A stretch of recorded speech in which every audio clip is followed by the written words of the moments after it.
Tide, who does get annoyed with the decay, but look at the splitting up from MagMa. They're just staying so far apart, you're not able to really get double decays. You've got to focus on one or the other. They are focusing on Irving. Level 1 Tide's not the tankiest here. Tombstone's there as well. That'll slow Irving down quite nicely, and Irving, Fairy Fire is there. He'll try to survive, but in the end, they'll have the damage. In fact, QIQX, also getting caught out by the zombies, is going to drop a double kill out for Summer. You couldn't have asked for a better start if you are the POS 1 of YBB. Iron Will, the crown up now, level 2 Feral Impulse. It feels like you've missed that window. Just chancing on the time lock is not very reliable, and that should give some room for SJ to actually start going towards mid as well to kind of fortify ZC's position. Maybe look for the 6-minute rune here as well, although nice Thunder Gods. It was a nice Thunder God's Wrath. Summer's still going to be able to pick up the Dazzle kill, and this Tide is still struggling to get out, but Irving eventually is going to be able to walk away. Problem is mid lane, ZC able to find a kill here against Dust. And Dust just getting dived on the Zeus. ZC kind of giving ZC. YBB this time to get their build up. He's going to be all right, ZC. A haste rune allowing him to just kind of run out of range of Dust so he can't follow up with the lightning bolt into the arc lightning.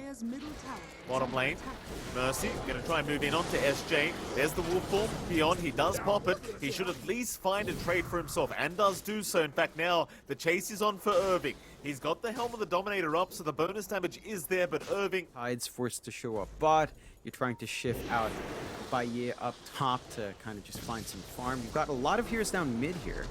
Yeah, you do. The Undying right behind the tree line there is going to get caught out, but here comes EC to try and help out. They'll find maybe a bit of a trade-off against the Dazzle, though Thunder God's Wrath is going to fly in and at least secure the Undying kill. But in we go onto SJ. They might just have a nice pushback up from SJ, but it won't matter in the end. They do secure a secondary kill here for the side of Team MagMa. It'll be happy days for them. Yep.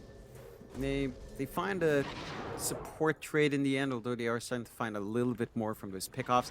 And I like the way MagMa's clumping up. They've got this Chrono to play with. Oh, nice Chrono.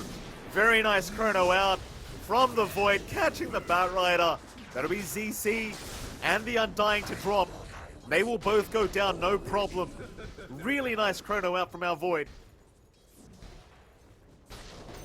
They just line up, they play around these parts of the jungle, keeping Wayne shoved out, and YBB aren't punishing.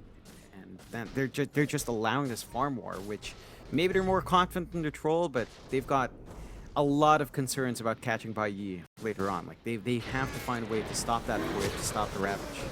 Well, they are going to find Tianming. He does go for some D wards outside of the Roshan pit and gets his own Observer ward down as well. It's like YBB already kind of afraid MagMa will be looking towards that Roshan very soon, and I'm sure they will. In they go for the T1 mid tower. ZC, that's a very aggressive TP in. Oh, he's already gone. I thought he was going to cancel. SJ, he's also been caught out as well. He doesn't cancel the TP. Yeah, and he gets extremely punished for it. And now that Chrono catching out to ZC. He just got back into the game. He will survive through it anyway, though. He's fine for now. It's a snowball. We'll chase down Beyond on the Lycan, but won't connect. Do they have shards? They do, but they won't throw it out yet. Irving, he still has Ravage up as well. They'll find Tianming first on the Undying. They will lose QIQX on the Dazzle. Beyond, he'll try for a TP out. In goes the Time Walk, but they will not find the channel the Sharpshooter all the way. He was trying to feed the kill to Summer. So he didn't go for the max damage on the Sharpshooter. And that ends up costing them the kill.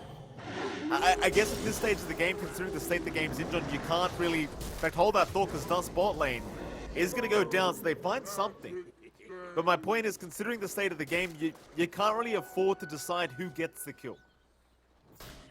Yeah, look, it's still ideal. You tried to hand it to Troll. I think it just felt like a very guaranteed thing. Although, you'll find SJ. At least you found the mid-Zeus, right? Like, it's still a very good trade for IBB. Net worth only down to 1k advantage now for MagMa. Zeus is Jupiter in Roman mythology. You know what? Don't quote me on that. I don't think so anymore. It doesn't matter anyway, John. Roshan's going on Team MagMa.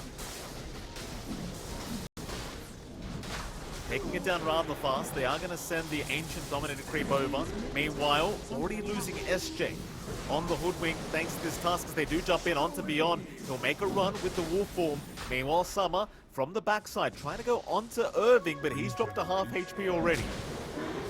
Jump in again. Walrus Punch is there, and now the Ravage coming out. Irving. It's a perfect initiation. Still, they found the Void, but the Shallow Grave is there. Time Walk away as well. He's full HP once again. He can keep turning this team fight. Summer, he's still trying, but what can he get done? Shards will lock him down. Walrus Punch is out. Summer is surely just dead on the Troll Warlord, and he will go. I have seen the That is a perfect initiation from Irving. Yeah, that's. I think it gets really busted if you do manage to farm with the Ags. That AoE stun definitely guarantees your safety. Onto the high ground, they slowly poke and prod. SJ. Slowed up by that time dilation, but he's going to be just fine. He just jumps in constantly. Is now the Walrus Punch. Is there Mercy? Just getting the snipe from a mile away. In goes the Batrider. But he gets caught out by the Chrono.